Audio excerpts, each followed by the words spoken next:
entrepreneurs, policymakers from around the world have gathered here in Riyadh for the 8th edition of Future Investment Initiative Conference. It is a new beginning for FII, for all of us. Today we call on each of you to be the leaders who do not see the world as it is, but that it could be.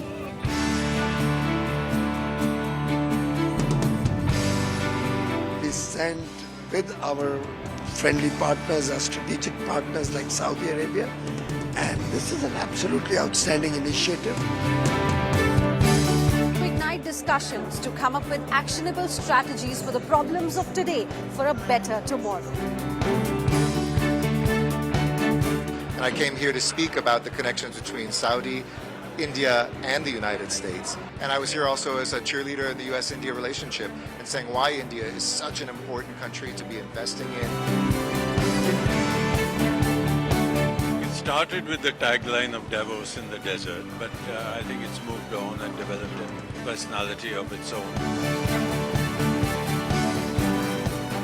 Times Network is the only Indian network getting you all the updates from this Future Investment Initiative Conference in Riyadh, the capital of Saudi Arabia.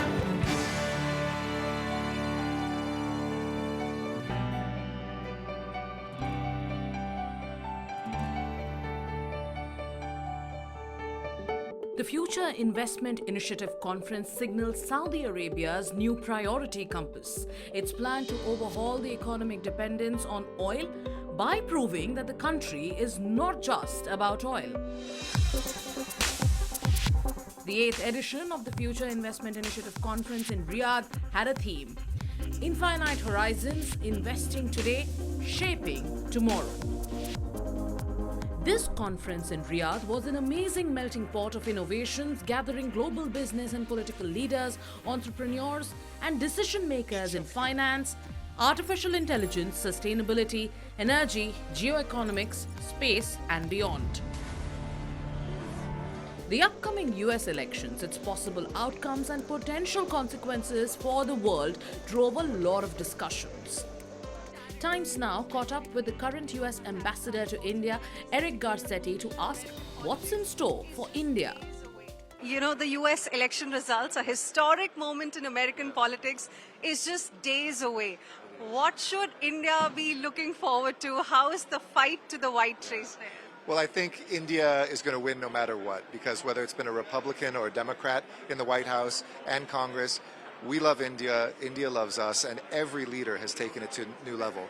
Of course, we also have an Indian-American candidate, so we could see the daughter of an Indian immigrant become the president, but also you have a former president who is very pro-India. So I think India wins no matter what, but there is that tantalizing opportunity.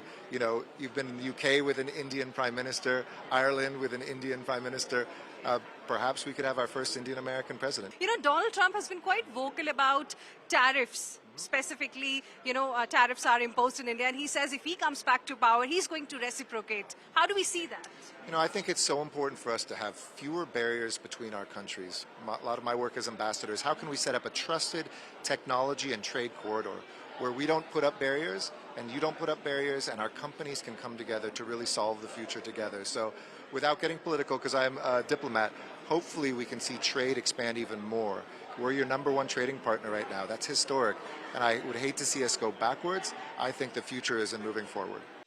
The conference was once called Davos of the desert, but all hands at diplomatic high tables feel that's past, and now it has its own place and identity.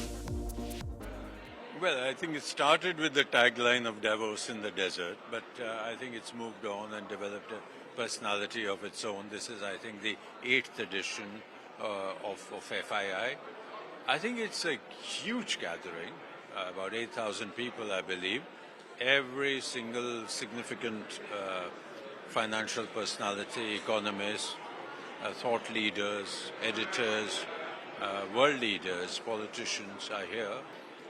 So I think it's a very progressive, very forward-looking event. And the discussions are quite gripping. They cover geopolitics, geoeconomics, and particularly technology. I think artificial intelligence and different aspects of it are getting a lot of attention. So I think in terms of giving a future direction to investment, to exploring new avenues of cooperation, particularly economic cooperation in a very turbulent world landscape. I think it's an important event. Great. So we are talking just days ahead of the big election results in America, which is being termed as historic for the American politics with the two candidates that we have for the President of the United States of America. You understand US very well. How important is this election for India? How important is the result going to be? We worked with President Trump before, we worked with the Democrats before. I think for the last quarter century, the India-US relationship has been progressively moving upwards and forwards. And I see no major significant change in that trajectory. There would be perhaps a change of emphasis, a change of nuance. Every personality brings a different nuance, a different kind of stress or subjectivity to matters. But that is a very small element. I think the larger direction of the strategic partnership is safe, and I think we'll be able to work very well with whoever is in the White House. Super. Now, sir, it is being considered as a historic one. Recently, Prime Minister Modi also visited the US. You understand US, you've been there as a representative of India. How much do you think have things changed for India as a country? How are we seen now versus how were we being seen in the US, say, a decade ago? Well, I think, as I said, this has been constantly, the relationship has been growing, and today India is seen as a very important strategic partner, not just in, as a sort of, or not just in relation to the deteriorating US-China relationship, but also in India's own potential and capacity, whether it is our very fast-growing economy, our progress in ease of doing business, our political stability, democratic values, as well as the fact that India is a young country. There's a tremendous promise of innovation and activity which will feed into the US's growth as compared to Japan, China, which are really aging countries. So I think India has opened up new areas of cooperation, not just the standard ones which we've been working on, but today you've moved into critical and emerging technologies, you moved into health, of course you have defense, security, there's a significant presence of Indian diaspora, so all that is making a difference. India is today, seen in a very different light than perhaps in the long past. Okay, interesting. You mentioned China. With your permission, let me slip in a question about China because a lot is happening between India and China. The process of disengagement at the line of actual control has begun. Many are seeing this as the first step towards improvement in trade relations, beginning of de-escalation. What is your reading of the situation? Well, you said it. I think it's a very important step which enabled a meeting between the two leaders. We have to see how things go overall before it becomes all business as normal. Things have to go positively across a number of issues.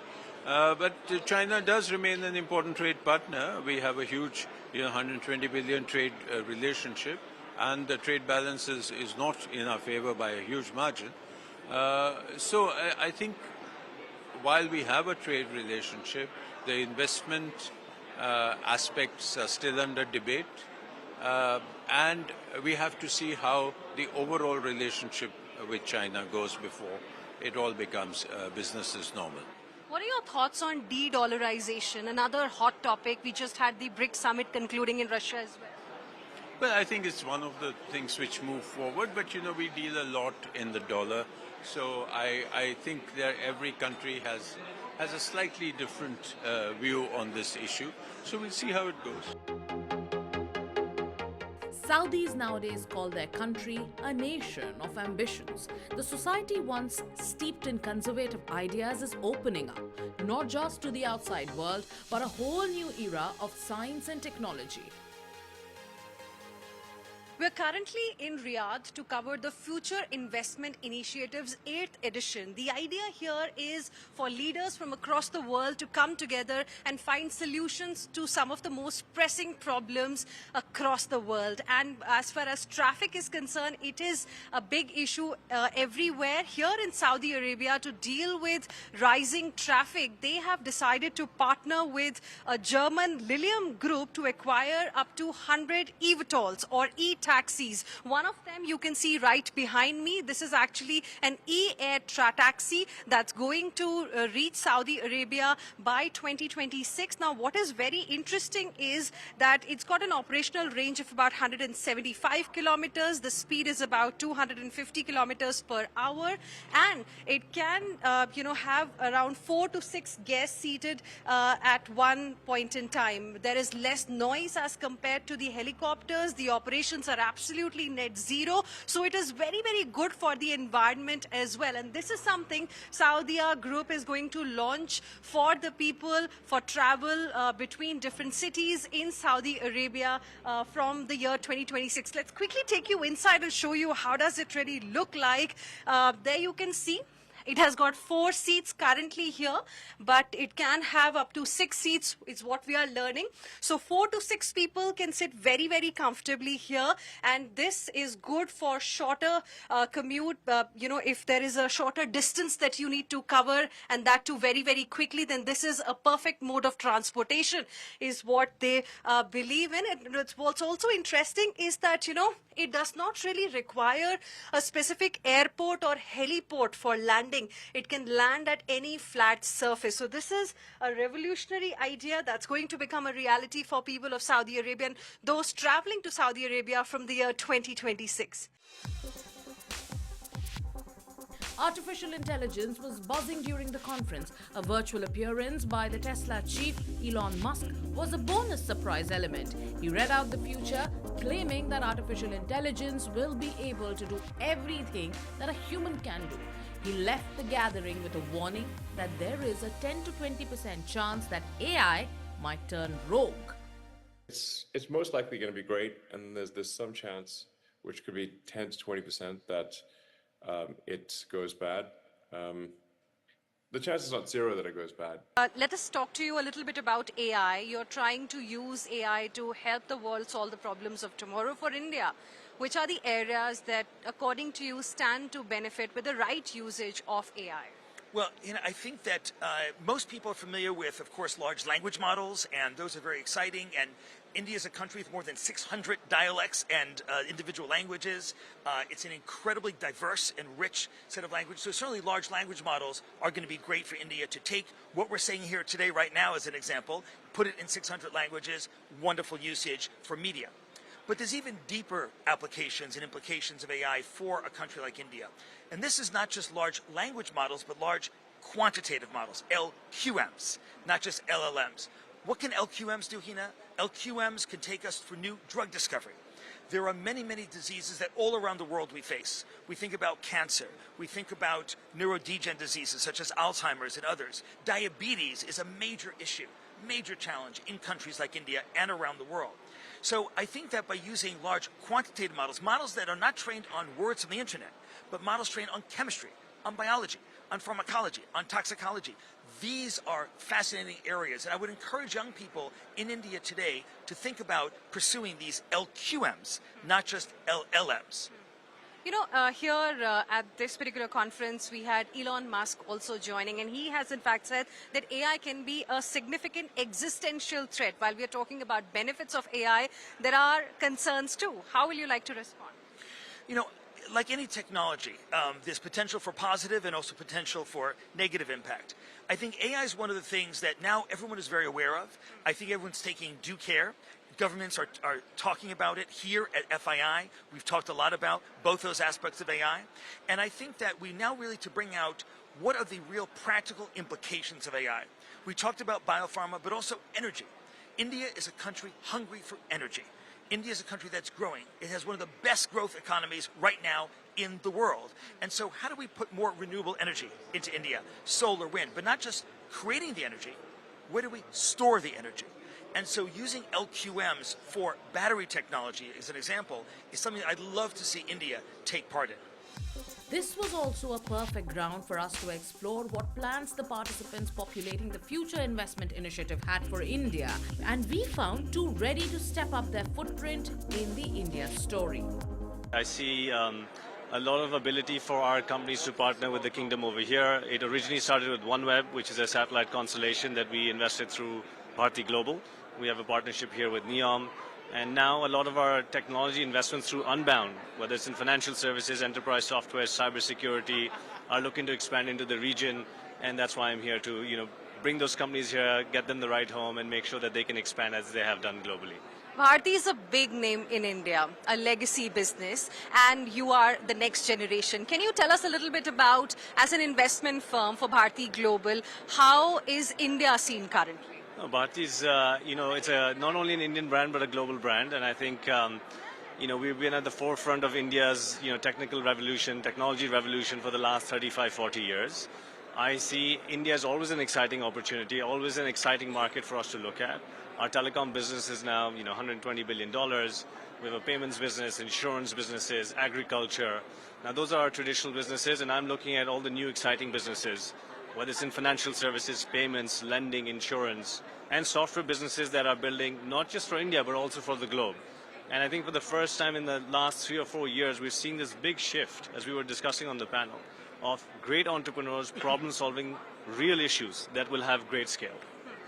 One very interesting idea from India that has revolutionized the world, that, in fact has been huge for the entire world, in your opinion.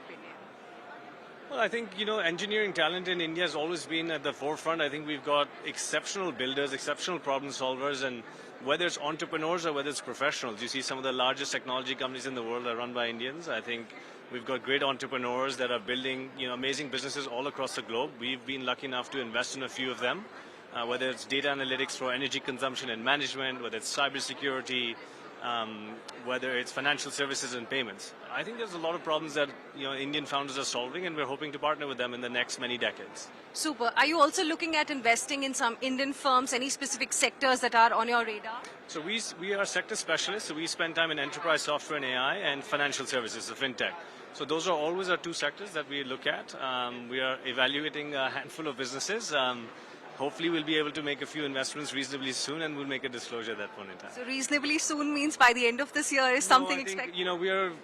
We partner with businesses for the long term. So our diligence process is unlike a typical venture firm. We take our time. We want to make sure we're partnering, we're helping these businesses for the next 10, 20, 30 years. So, at the right time and the appropriate time when we are in agreement of our partnership, we'll of course disclose it. I think FII has been fantastic. It's a great platform. Some really good inputs from all over the world, right? I think my specific topic was around healthcare, and of course, if the world is ready for the next pandemic. And I was talking to someone earlier, and they said nobody wants to think about the next pandemic. But the truth is that there will be another pandemic, and everyone has said that, right? It's just a matter of when, and are we going to be ready for it? So very important for us to look up and say, how do we prepare ourselves as organizations, as countries, make sure we're ready for when it happens next.